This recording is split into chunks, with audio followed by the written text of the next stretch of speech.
Okay. Everything's set up, so there we go. I can't believe it. I cannot believe it. So many months of work and now all of these days and all of these sessions. And I just feel like I know so many of you so well. Thank you so much for coming and spending part of your Friday with us, for coming to this closing session, and for being so here and present with us all week long.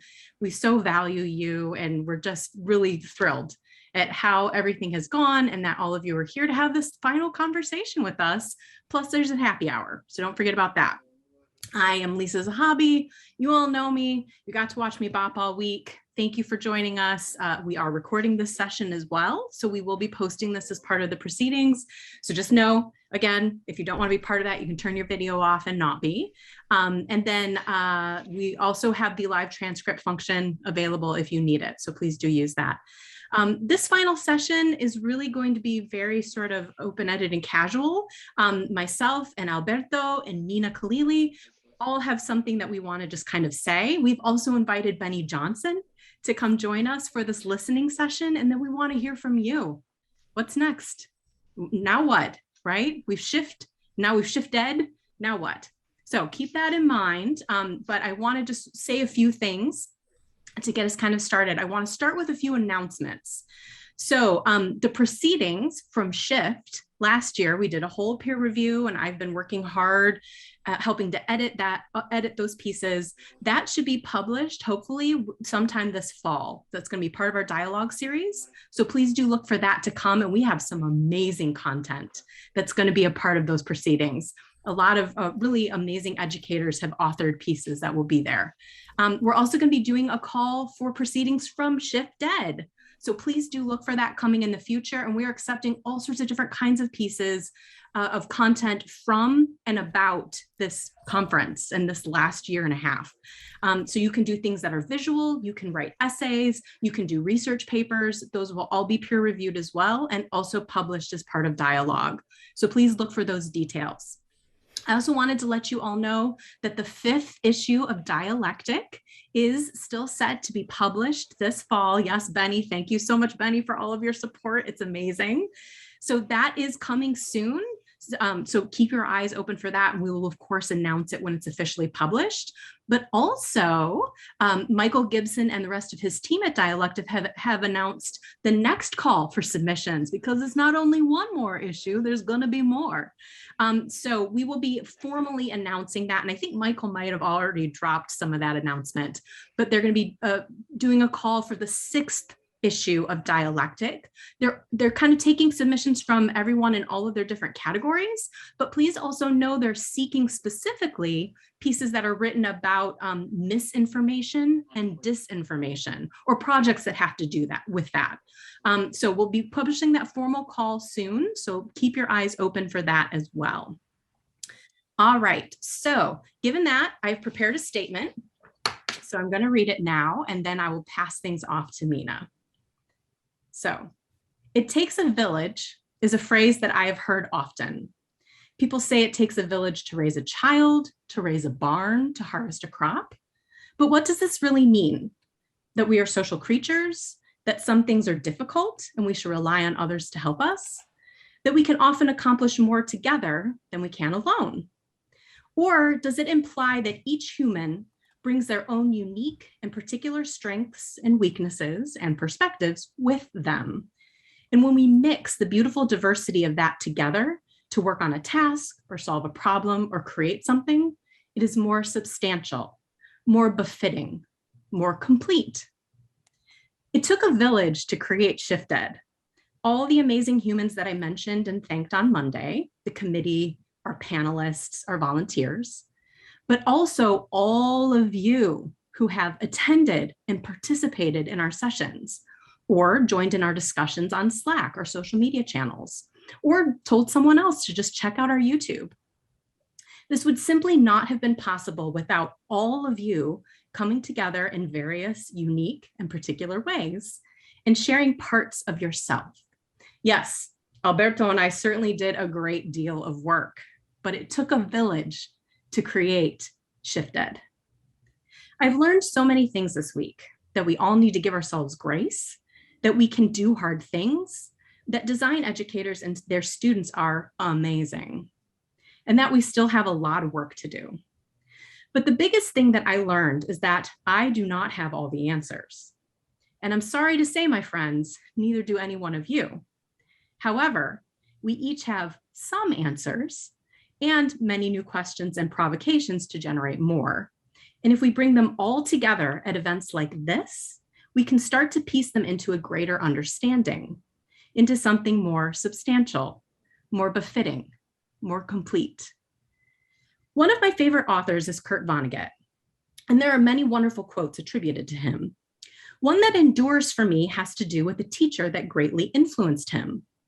Vonnegut's teacher said, quote, "What is it artists do? They do two things. First, they admit they can't straighten out the whole universe. And then second, they make at least one little part of it exactly as it should be," end quote. This has stuck with me over the years because it speaks to our situatedness as creators and educators, that our agency is always constrained by our context. But it also reminds us that we do still have the power to create impact, even if in a small yet meaningful way. What I want to suggest today is that as design educators, we often get caught up in that one little part of things that we have the agency to affect.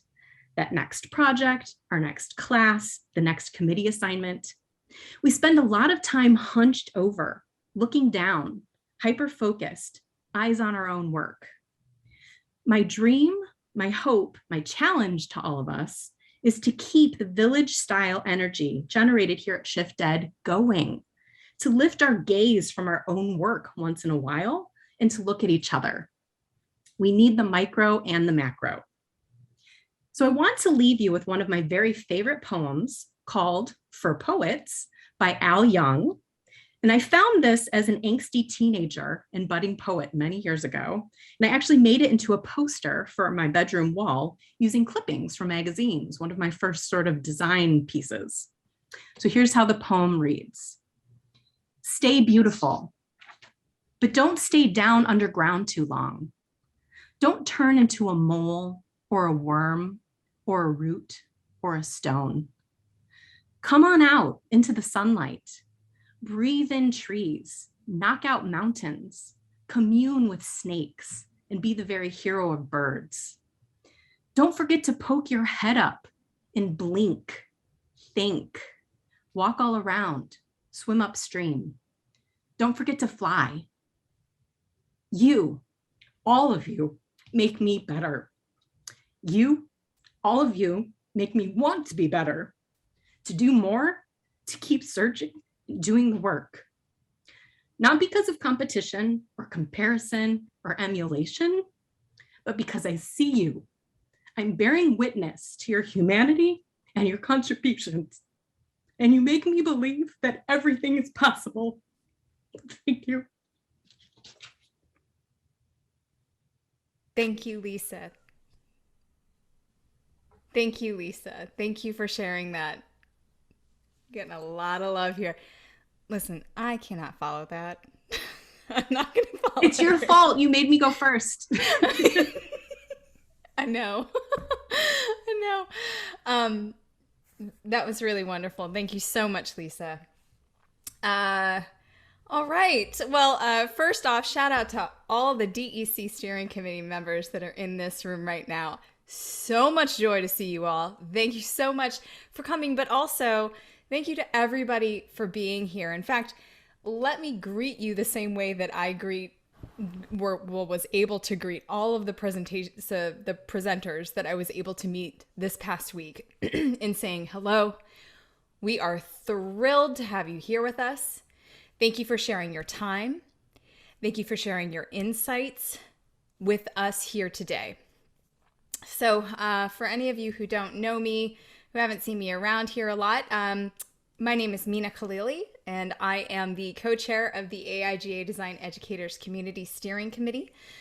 This is my second year in this role. Last year, I had the honor of leading alongside Megan D., who is here, when I spoke to you for the first time as a DEC co-chair, and you would really never believe that a gal could get so lucky. But now I have the extreme fortune of being able to lead with Alberto Rigau.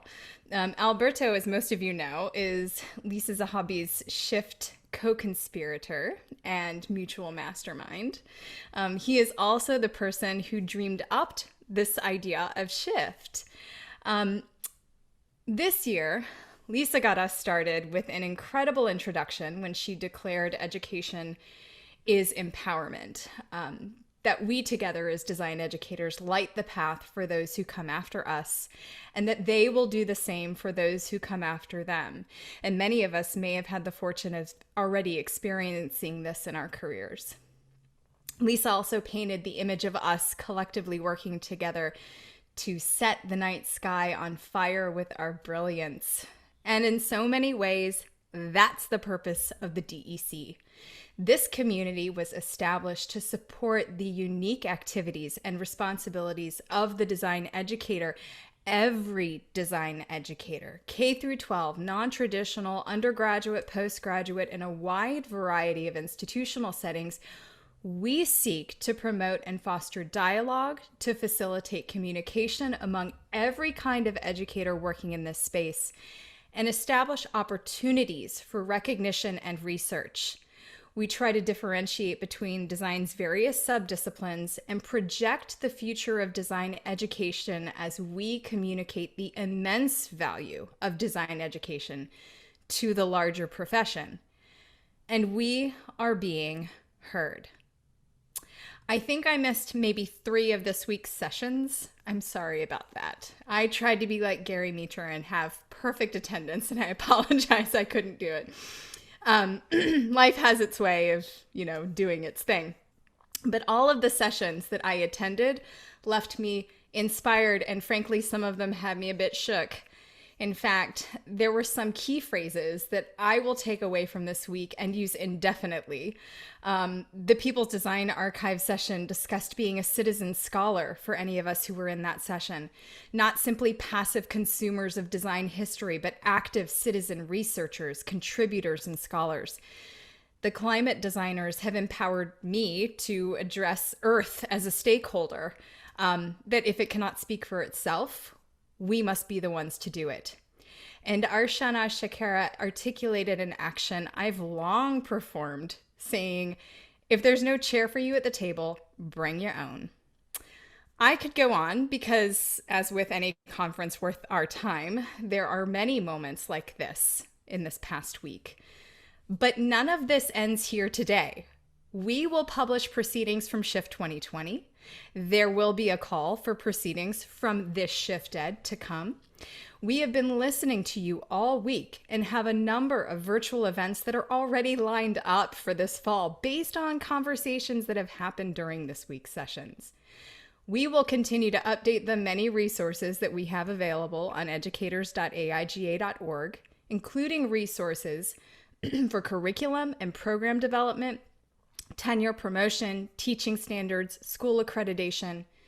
And now's also a good time for me to ask, have you contributed to the design teaching resource yet? Do you have an idea for an article for Beyond the Bauhaus or Perspectives and Reflections? Maybe something that happened this week that got your ideas churning? We want to hear from you. We will continue to listen and make all of this happen open and available to you, the design educators community. Last year's Shift Virtual Summit was brought out of an urgent need from our community, a need we saw and personally felt as a collective steering committee. We sought to create a place in a new way, well, new at the time, virtually holding extended space for shared ideas, shared concerns, shared anger and tears, mentorship, brilliance, and for shared transformation. This year's Shift Ed Summit has been the perfect bookend to that first moment in 2020 when our avatars gathered in these little black boxes. Still peppered by toddler cameos and forgetting to unmute, we have gathered whenever and wherever we are because Shift was born of this unique time in our shared history. And today, Thanks to a monstrous lift by Liese Zahabi, Alberto Rigau, Victor Davila, Katie Kirchmerich, and several others of us on the DEC steering committee, I think we can say the events of this past week have served us remarkably well. And thanks to our YouTube page, we can revisit them anytime we need. Whatever summer summit may come in the future will and should be born of its time of need, with whatever name seems most relevant. And for us, in this time, for these 2 weeks, exactly 1 year apart from each other, Shift and Shift Ed have been exactly what we needed. Once again, it's been an honor to be here with you all this week, and I will pass the mic to DEC co-chair Alberto Rigau.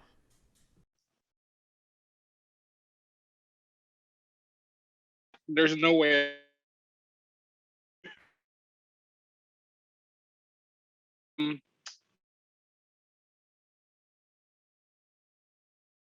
that happens.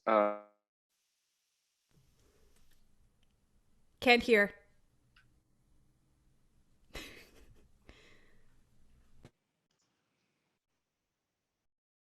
Oh, it wouldn't be Shift and Shift Ed if that didn't have to happen to Alberto at least once, right? That was kind of the story for the entirety of Shift, which sucked. I was so pleased that Alberto was able to be more participatory this year, right? Because as you all know, he's amazing. Here he is. Yes. Yay. Okay, let's try this again. Okay, if you know anything about me, my ISP sucks. It's been like this for 2 years. I've tried to get this done and get it fixed. So I was asked to speak last, and in between I was asked to do this, and now I've had client meetings. My washing machine exploded. I mean, it's been like this chaos, and I'm supposed to come to you and be like, I am an academic educator, and I am so happy about everything that happened. So I decided that it's a good opportunity to tell you a little bit of why I think how I think, because as a community, you're sort of going to be seeing me for the next 2 years. And it all started in 4th grade when I had to do my science fair project. And that was the first of many science fair projects that I had to do during my academic upbringing. And a little footnote, I come from a family of educators, pharmacists, an epidemiologist, and an architect. So as you can imagine, a science fair project to grow a bean in a little plastic cup at 4th grade was not going to make it happen. It was not going to pass the family approval process. So a plan was devised, and I'm here, the 4th grader, like, okay, what's going on? But a plan was devised that a 4th grade appropriate project was to place microscope slides in different locations to measure the quality of air pollution. And, my mom had me go with Scotch Mount, the evil white one that always leaves a mark on the walls. And we went to the gas station. We went to the public park. We went to a classroom, and we left them up for a whole week. After a whole week, we came back to pick them up, and we only then realized all of them looked the same. So even if you were in a public park, it was as dirty as if you were in a laundromat or a gas station. So my mother, as a pharmacist, was totally like the scientist in the house. She was like, what are we going to do? The project failed. And that evening, we huddled up, my uncle, the epidemiologist, my mom, my dad, and I was there hand drawing because, it's one of those little cardboards that, the 3, I don't know if they do them anymore with so many computer, but, they folded and, the presentation board. And I was there hand drawing with my crayons. And my mother there is struggling because all she wants me to write is the experiment failed, the scientific process. And she's like, let's just focus on the future and what comes. And then my dad comes and says, let's just have fun with this. And he's like, Alberto, go make that board. Let's take the cardboard out. Let's make it out of Legos. And I'm in 4th grade and I'm like, what? The science fair can be in Legos? And so I instantly run, I get my bucket, I throw it on the floor. But in the background, the family conversation is like, oh my God, what's happening? Why are you doing this? And, my dad's like, let's just make it look good. Let's make it fun. And my mom, the scientist, is, and my uncle, the epidemiologist, I can't tell you. He's like, no, what are you doing? The kid has to go and say how this failed. What do you think happened? We showed up, this presentation, and I'm pretty good at building Legos. I even have them with me all the time. I made this thing and I won first place. And my mom was totally ashamed because she's like, this failed, this doesn't work, how can you win first place? But ignorant to me, fourth grade, I had experienced the power of design and the power it has over perception without giving it a name. I have been asked many times in my career to track down when I became a designer, because I've wanted to be a designer as far back as I can remember. And that is the farthest back that I can think of it. But then years, high school, I was the guy who did the bulletin boards. I also don't know if they do those anymore with the curved edges and all that part. And the class mascot, I was the guy who drew it and all that. But in the end, it all goes back to that moment where the content was in a certain way and the graphic was in another. And the judges were lured by the cuteness of a model, not by the actual content that was on the board. And that brings me to today. I am now co-chair of the DEC, and I have a responsibility to the community. And I have to be sure that everything that we put forward, and it says AIGA DEC, it can't be made out of colored bricks that other people look at. They just look at the perception, but don't see what's behind the screen. And I feel that responsibility, and I want to tell all of you as a community that I am aware of it, and I am going to challenge everything that is brought onto me through certain filters to make sure that we can keep the quality of everything that we're producing. Design empowers every one of us in this meeting, and it is up to us to decide what to do, okay? And this is what I witnessed this week. This week, I witnessed a meaningful, complete, and genuine expression of a group of volunteers willing to step up, share their thoughts, share their stories, and do it without expecting anything in return other than a community recognition. That to me is humbling in many ways as I can. I saw a community committing to think it better, to make things happen, and to not freeze in standstill. And I am so happy I did, because this is one of the reasons we made Shift. The original Shift was, we are all going through this, let's get together and talk about it. And I'm also happy that for a second year in a row, not a single one session became a bitching fest. We as a community realized that this space was not about complaining, but about finding a way forward.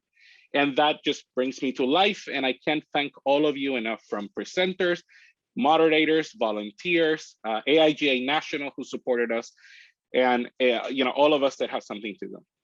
So as I close, right, and I focus now on the future, Shift is done. We have a few years left on the DEC. And I'm already asking what's next for our community. And I think Meena couldn't have said it best. We are applying the design process to these conferences. We are not thinking of a Shift 3 because we don't know what will be needed next year. We want to hear from you, and we want to hear from all of you. And I want to say also, this week I heard you. I heard those of you that are lacking support. I heard all of you that are lacking diversity. I heard all of you that are willing to help others, but don't have people that you can help. So we as the DEC are getting together to do this and to try to make it as happen as possible. And I want to close on the fact that Shift has happened for 2 years, but I see it more as a collective of what's happened within the shifts. Shifts last year empowered us into do all sorts of events, from virtual events, a book club. I mean, we took advantage of the digital mediums, and we have done all of this through being volunteers. And yes, there are other conferences that are bigger, that are better, but ours was open. And we try to make it as inclusive. And I bet that when I say that, some of you are thinking, well, it could have been more inclusive this way. Yes, we bet, I bet also as well. But we are doing this as volunteers, and we just want to do it as best as we can. And as my tenure on the DEC now takes a hold, know that I understand the responsibilities that are behind us, the legacy that we have to uphold, but also I'm willing to challenge the status quo and understand as designers, how can we apply our own process to future problems that come to make our community stay relevant and important in the eyes of the larger design community as well, AIGA National, who we are a part of, but also to you guys, our constituents. And finally, I do want to finish with that everything that we do right now, it is completely volunteer. And we just want to ask you that if you can, please donate to our cause, because 100% of our donations go back to the community. We don't use donations to pay salaries, to pay money to anybody. We use them to go back. Right now we have a goal, it's a goal of trying to bring back faculty grants. So know that right now, every money we get, we are trying to get that back and get some of you the money you deserve to get the research back where it needs to be and to have it on top. So I am here. I will be staying in the Slack, of course, the community Slack. You can reach to me anytime and we can talk. We can develop ideas for the next 2 years and see what's next on the DEC. As we're here now, we want to open the microphone to the community. And again, as I said, we are really excited that you always wanted to talk to us about what's next. And today we're interested in talking a little bit of how the DEC can help you. How did Shift help you, but also how can the DEC help you coming forward so that we can plan our next year and make it meaningful for all of you.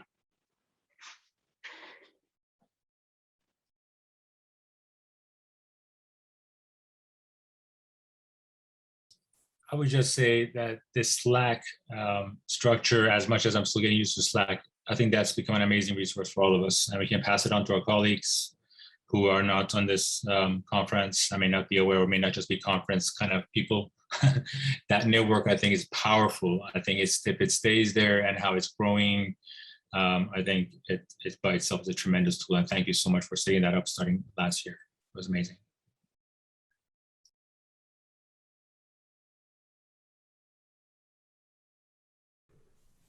Bennie has a great question in the chat. Bennie, do you want to unmute? Yeah, about the Slack. Oh, go ahead. Or would you like me to?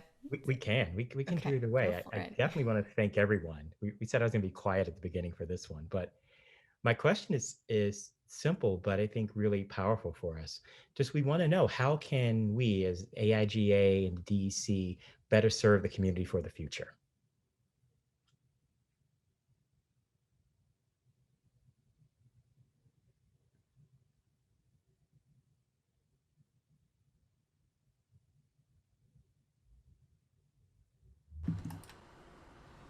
Is that kind of like a verbal question, or are we putting it in the chat or something?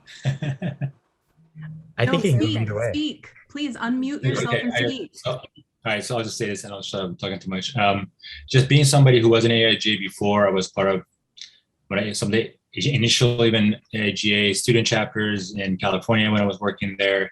I kind of got turned off after a few years because I felt there's not that much engagement. The local chapters were powerful to do what we want locally, but we're kind of like left on our own. So to kind of develop this national perspective and also to feel that our voices can be heard, there are ways that we can kind of talk to people up there. And in this case, talk to everybody else who's in AIGA. I think it can take AIGA to a level of engagement that I've not seen before. I mean, if every one of us who is AIGA member or interested in AIGA to interact with AIGA, bring our resources, bring our thoughts, and take that to our students so they can also do the same when they go out, it can be unlike anything else we've seen before. And I feel there's a change coming in AIGA, so I appreciate that. I'm going to keep an eye on it and hopefully be more engaging in multiple levels.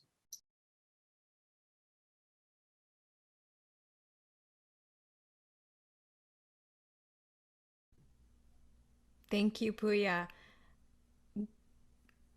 Anyone can unmute and add. So David, you'll appreciate this. So I phrased the question in that way on purpose. One of the things that's really important and powerful for me is that we understand that we are a community together. And often I see this breakup of AIGA National, DEC, students and teachers in space.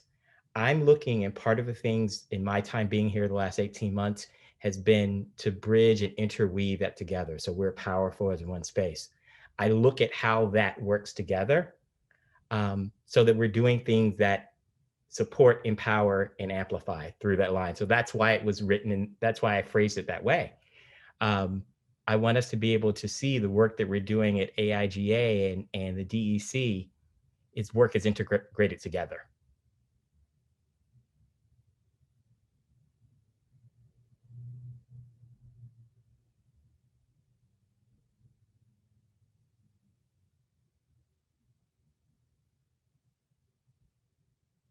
Well, you all know I love the DEC already, so that's not a surprise, but I just, having not had to do the work this time, it was sort of fun to pull back and get to watch it all come together too. And you know, sometimes when you leave role on a committee or something, but then it feels like it's in much better hands than you were there. So I'm so excited for everyone that's on the board and everyone that's helped with this, but also how much the community's a part of this. It's really great to see it not just be a top down, this is the board or this is what National is saying, but this really felt built by the community too, you know, the panels and the papers coming out of it and the conversations and giving space for grad students or others that are just getting started. And I've said this before, but I feel tremendously supported and encouraged by this community.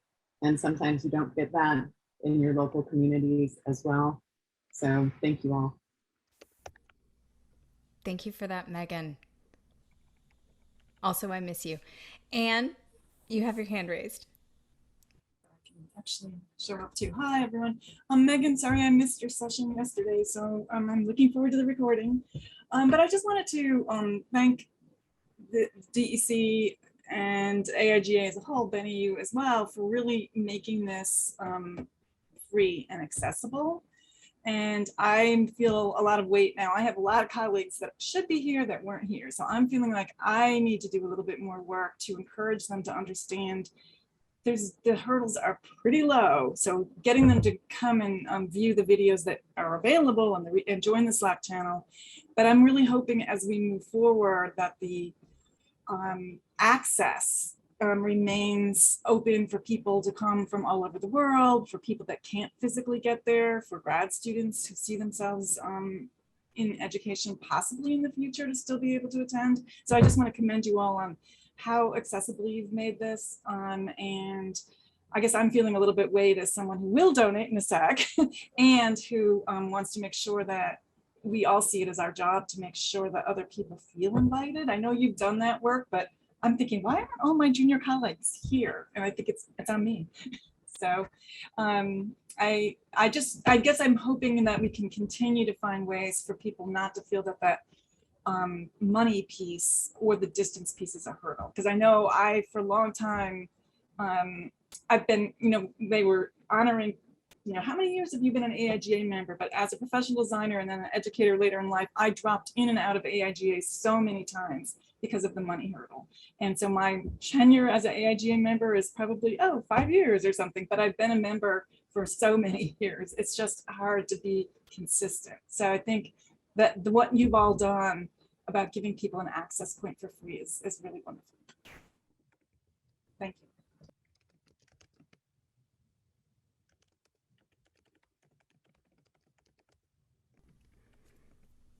Thank you, Anne.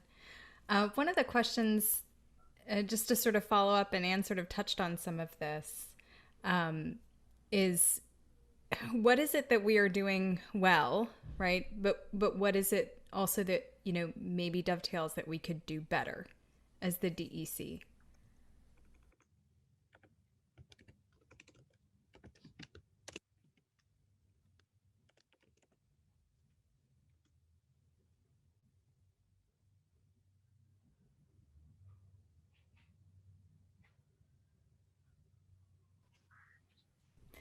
Or if you have other points, you could answer them. It doesn't have to be that. Well, Meena, I'd like to jump in at Ryan's statement that was in the chat that talked about not everyone having access to a local AIGA chapter. So the DEC group is essential.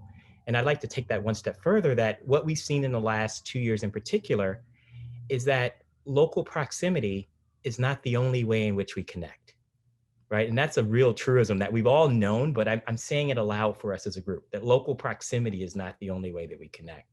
And so our efforts like DEC and the other work we've done with UNIDOS, and a lot of our kind of gathering around interests and passion and purpose has been really powerful the last 18 months. And it's something that we're looking to continue, because there are ways in which our ideas go beyond our neighbor to our left and our right. And we've seen that we've been able to open up to global audiences. We've been able to share resources across geographic barriers that weren't even possible 3 years ago or 2 years ago. So if I could add one more thing on our wish list, I guess, for especially in this community, the educators community, throughout this conversations we've had, that there is this definitely one of the struggles is to communicate what we do to our department heads, especially when it comes towards tenure and retention and all that. And we've gotten some writings that have come places that are a little more general, like College Arts Association. They have some statements on kind of guiding, and I've copied those and sent them to our department heads because better than nothing. But it would be wonderful to, because I think AIGA has a respect that I think institutions will understand.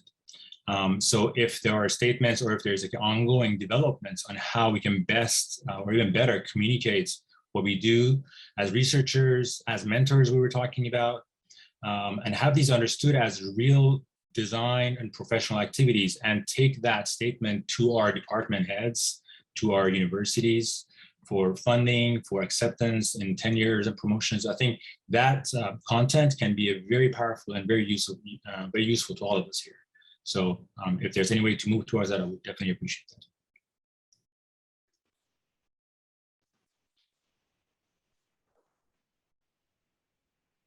Go ahead, Venetius. Okay. Hi, everyone. One thing, it's not for the DEC, it's for the AIGA as an organization. As an educator, I would really appreciate if the national group were a more active advocate for better internship experiences for students. I think we are in a moment where more and more we as educators are being asked of our to have our students have like experimental learning experiences. Like every university likes to promote this, and then it's on us to foster these relationships. And sometimes it's really hard to cultivate all of this. We already all the work that we have to do. And it's really sad to see like a lot of students having to settle for unpaid opportunities here and there, or being exploited in remote internships. And all of a sudden, AIGA doesn't seem to be taking a larger stance in this. And I think it would have such a bigger reach as an organization with the larger professional groups. It ends up being, I don't know, somehow it ends up being privileging those who already have the privilege to afford an unpaid internship, or they went to a more prestigious school that already has the connections. It makes the access to the profession for those who don't have that opportunity a lot harder.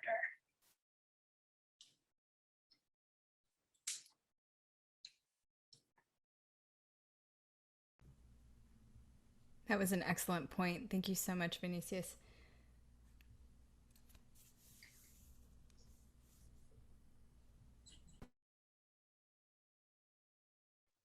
Can I add something maybe, Meena? Go for it. I put in the chat, as somebody who's going for tenure and promotion literally in 2 months, I was looking for the DEC for resources and things that I can support and share with my institution. We're the only design part. We're in like an engineering school, technology school. So, a lot of the people who are going to be reviewing our stuff are not in our department. And so obviously, like we all do, we have to, showcase the value of design.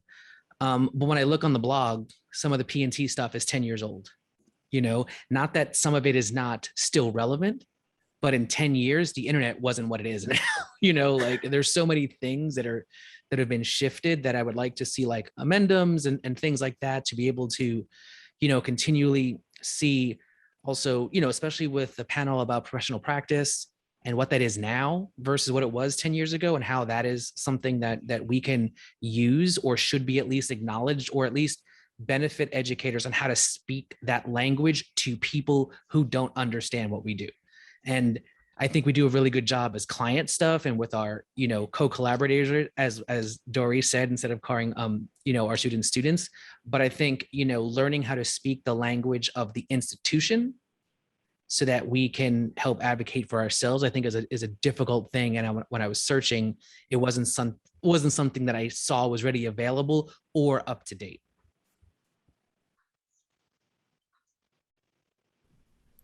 George, I'm with you, holding your hand, and you're holding mine as we go up together, my friend, at the same time. Yeah, I would say, George, not as an excuse is any way possible, but the content that we produce is the outcome of a volunteer that decided that that topic was really meaningful to them. So if you're saying 10 years ago, and I haven't, now that you said that, I've never looked at the resources looking for that because I'm not up for 10 years. So, but right now, for example, the blog is very active, but Kalina has been pushing the content on the blog. So when Kalina steps out, somebody else will come and fill that role, and whatever that's in the passion, it's part of the nature of the volunteer organization. But I will tell you this, we have had open calls for content. So if you know of somebody that could help us at least make guidelines or structure a series of posts, we would welcome that connection. And maybe we even get, some kind of students that help us write the bulk of it. So that, there's so many ways that this could go, but we need a champion, because right now it's only 14 of us, and right now it's kind of like a little bit short thin. So know that if you see something and you're like, wow, why hasn't the DEC responded? Sometimes it's just the bandwidth is not there. But we need people like you guys to text us and be like, hey, the resources are 10 years old. You know that in the next meeting, we are going to be talking about internships, and we are going to be talking about 10-year material, and how dated it is. And that's how it works and how we get things out as much as we can. Oh yes, and I'm not trying to put any more pressure on, a 14-person organization. Okay. No, but because I understand the limitations of what we're all as volunteers, tasked to do, or what our bandwidth is. And I think it's one of the things that there are some maybe things that are elevated beyond DEC to, with Bennie and AIGA status to help support this. So it's not just the 14. It becomes part of, because I think Benedictus was talking about just ideas that now supersede education, they're actually industry. And I think these are some of the things that we elevate, and then, we get Bennie to support these concepts. So it's no longer just looked at as just the 14 people are the ones who are responsible for changing, the way things go. And to plus one to George's comment, this is when I listen to the language that we're using now, it's very similar to some of our colleagues in the for-profit space. How do we explain what we're doing to our boss who's not in design? How do we explain it? It falls in the space of kind of those professional practice and standard spaces. And I think that we can all work together. This goes back to our integrated AIGA. I look at my team in the resource in Liese, and also our newest team member in Dr. Rubens Pasana, who specializes in thinking about industries, a professor who understands tenure and support. I think we have the resources that we can do a kickoff and pull the various parts of our organization together and have resources and solutions that can be used for DEC, that can be used in our nonprofit professionals, that can be used in startup and for-profit who are having similar experiences and things that they need. But to George's point, if we surface the conversation, then we're not limited by the volunteers in our moment. We can put it on the radar and we can all work together on it. And having that kind of industry language too, Bennie, is extremely valuable. Right. So yeah, I agree. And Rebecca, you have some points in the chat as well about this.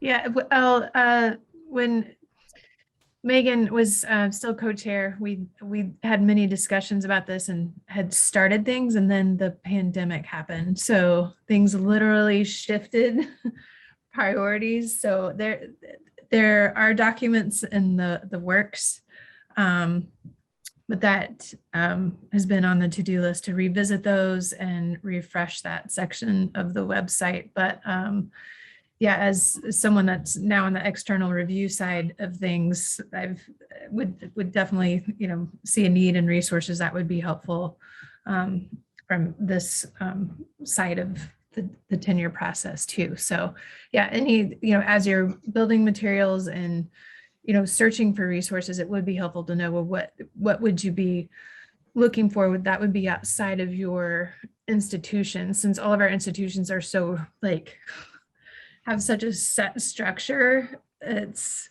like, well, how do we implement something that is a guideline that's overarching? And then all the different pathways that we all know about, and all the different institutions in which design is nested within changes that landscape dramatically. So we are in a, it's not so clear cut as some other disciplines are. So yes, any, as some of you are building tenure packets, any of that information would be helpful just to ping back to us in that Slack channel that Ali just created. So that would be helpful. So yes, please share. Thank you. One thing, I don't want to take over too much, but we were trying to start gathering examples of successful dossiers. If people are willing to share their own, I can give permission for that to be up. And same with individual institutions, promotion and tenure standards for those that do have it. So I don't know if I just froze, so I will stop talking. But yeah, so if you all are willing to share those materials, that would be extremely helpful as well. Thank you, Rebecca and Megan. Alexandria has their hand up. Hi, first of all, I just want to say thank you everyone for all of the work you put into this. I think it was truly amazing. As pretty new faculty, these kinds of resources are definitely needed and helpful. And in thinking of that, I was just curious if maybe in terms of resources, I really loved the research day. I think that was like a great day to learn so much. And I'm in the process of working on a few projects that require grants and then compliance requirements. And it's just like a whole world I don't understand. And so I'm just curious if maybe if it's not someone on the board, but perhaps someone who's gone through this who could potentially be like, this is how you go through IRB compliance. These are some tips on how to move forward with grant research that has to do with design projects. I think that would be really useful for new faculty that maybe didn't have to do any of this in graduate school and it's just trying to learn while doing everything else. Or maybe just point people who could be like, hey, I can help look this over for you or something like that. Just some thoughts.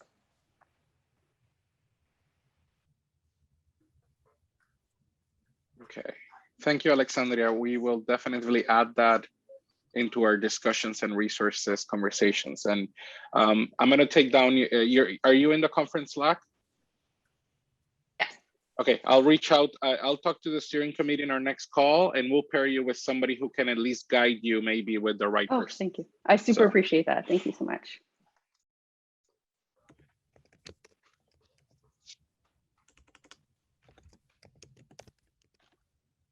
Okay, so since we're a bit quiet, I want to steer now into a little bit of the future. And we in the DEC, we've begun conversations on how the circumference takes place in this new reality where, like some of you mentioned, we want to keep the international community involved. We want to keep as much access as possible. But then the counterbalance that some of you need for tenure, you need to show that you've presented. And when the world reopens, I bet the standards are going to go back that, how are some people going to judge a Zoom presentation versus in real life presentation? I hope that those conversations won't need to happen, but I bet that in some places they will. But we have a goal to keep these sessions definitively hybrid. We don't know what that means yet. So it's not about today talking about a format, but we want to make sure that Anna can keep coming to our events. We want to make sure that Anna McDonald can bring her colleagues, and if not all of them can travel. But at the same time, we've also realized that, and we've been making the joke all week, but if we were together, Lisa would be drunk with all the drinks that we would be buying her, but also we would be sketching together. We would suddenly be generating ideas in a different way. And I, for one, as somebody who uses conferences to meet to sit down, the napkins, oh boy, I run like for 40 or 50 and I collect them at the end. But what does a conference look like? And I'm just wondering if any of you have had a thought of, wow, in the future, I want to make sure that a conference has this or that, just so that we can keep it in our radar. And I know we only have like 5-10 minutes left, but I just wanted to make sure that if anybody has a glaring thought, it comes forward. Yeah, I think that's a great question, Alberto, and I want to hold open space for others to talk, but I want to just make sure to say that also extends to physical requests or thoughts, not simply, right? Not simply presentations, but, you know, how many tables, what kind of needs do we have, those types of things, physical, environmental.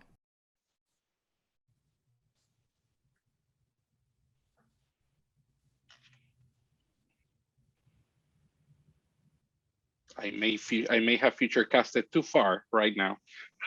I know CAA's next conference, in their email, they've said they're going to have a kind of hybrid conference. They'll have both in person and digital. I'm not sure exactly how that'll work out, but perhaps some sort of that kind of a framework that will allow a certain level of in-person participation for those who can in the local areas or who wants to travel, but also to have that kind of complete, transparent technology and structure available. So there'll be no loss of interaction if you're digital and if you're zooming in, or if you can't afford flying in and paying the hotel fees and all that stuff. So if there could be a kind of somewhat of maybe hybrid structure for the future. Well, and I want to give thanks to National for, before COVID even, they were really starting to elevate the platform that DEC was able to get at national conferences and things by having our own sections at the national conference. And when budgets afforded it, being able to record those sessions so they could be available for others who couldn't attend that event. So I think even just, it might not seem like massive changes, but those really were substantial for allowing our community to come together, and it's tremendously appreciated.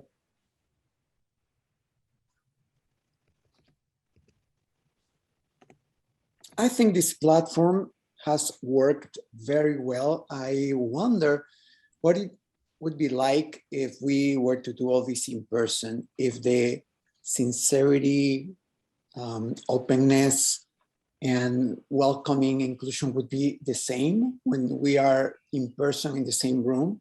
I don't know it, but when I came here for the first time, like last year, and to me was, what is this? Why are people so nice? Why are people so open? That to me was very different from my previous experience in groups. And that allowed me to be a little more open, more forward and talk a lot. But I think that is the big difference of this group. And I don't know if it is just because we have all these interests in design and we are all educators and we have very, very similar needs, interests that bring us together. And also because it's open to a large community. So I don't feel different when I am here. I don't feel that I am, oh God, I am the only foreigner here. I'm the only Spanish speaking person here. How do I don't have that behind my back that I have to worry about, even though I have been working for so long in this field or being or taught, right? So I think that is the beauty of this, not only group of people, but believe it or not, I'd rather be in person, but this format has worked very well. I mean, I cannot say that it won't work if we are in person. It's just, we may react differently, but still I would go and, I don't know, greet you with a big smile. I don't know if I will give you a kiss on the cheek because that's very cultural, but if you allow me, I will do that.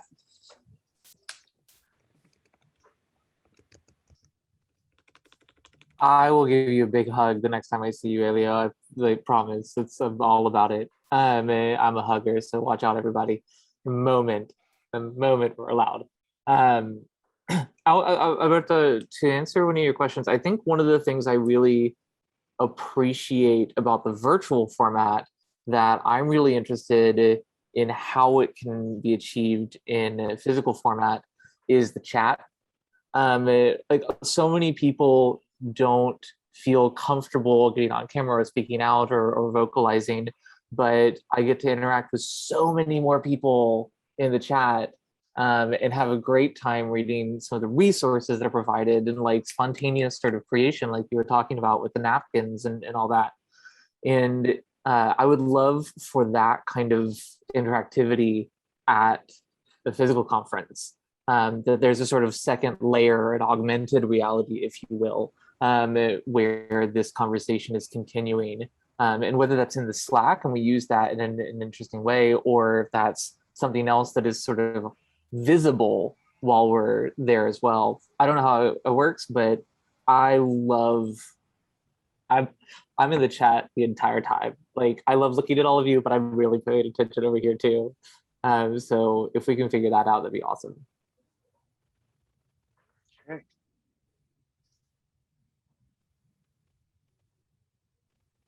And I know a big part of all this is also the cost that old conferences used to have, that, and the reason we're all here is just we kind of press a button and be here and not worry about those kind of both the planning time, but also the cost. I mean, hotels and traveling and all that. So if there is any way to just not necessarily keep it free, which we totally appreciate that, of course, but to kind of keep the cost as low as possible for us, especially those in-person ones, which of course include, if you got to rent the space, you got to pay insurance and all that stuff. But I think the cost, if you keep that in mind, I think it will be amazing.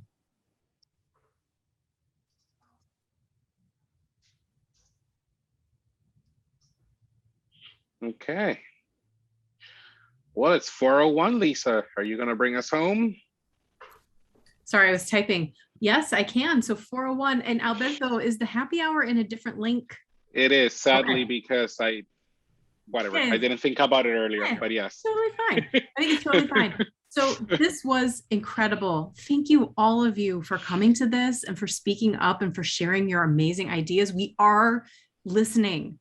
This is a listening session and we heard you, and we are going to do our very best to organize all of these thoughts. And I suggested to Meena, we'll try to put together a report that we can share back with the community of what we heard from you, right? And that's ongoing. So do put things in the Slack. Puya started that great wish list channel. Please go there and share your continuing ideas, but we can't do this without you. We need to hear these things because we are only 14, right? And we're pretty smart. We have lots of great ideas, but we don't have all the ideas. We don't know everything you need. So please share them with us. And the good news is, well, the bad news is that this concludes Shift Ed. It's over. Which means I'll get to sleep, and so will Alberto. But before we do that, we have a happy hour mixer. So just come join us over there. Bring whatever beverage you want of your choice, because I don't know what time of day it is where you are or what rules you have for yourself. But please do come join us, and we'll continue this conversation. We can talk about other stuff over there too. But much love to all of you. Thank you so much for coming, and hopefully I'll see you in the other link. So. And thank you all so much. The national conference is next month. Bennie, do you want to mention something about that? You don't have to. It's going to be incredible. And it's hosted by the one and only Rick Griffin. Yeah. You don't want to miss it. All virtual, same love and energy. It's informative, empowering, and inspiring. And Rick has done an amazing job, and I'm so grateful for him and all of you. So see you next month. Thank you all for being here this week. See you at the happy hour.